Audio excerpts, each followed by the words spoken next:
За злоупотреба или несовесно работење во службата, тројца добија кривични. Станува збор за 3 изолирани случаи, а пријавите се поднесени во Берово, Кочани и во Куманово, но се однесува на лице од Штип.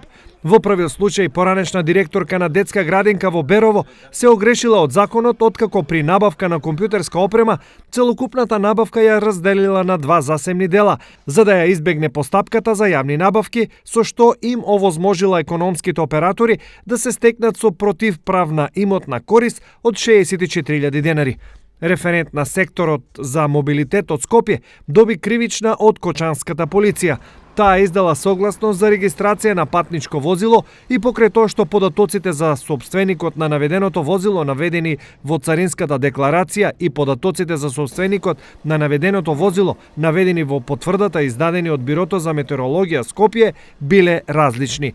Стечаен управник од Штип пак во Куманово извршил продажба на киоск кој бил дел од стечајната маса на стечајниот должник, а кој не евидентирал во стечајната маса на фирмата од Куманово, со што истиот се стекнал со противправна имотна корист од 41.300 денари.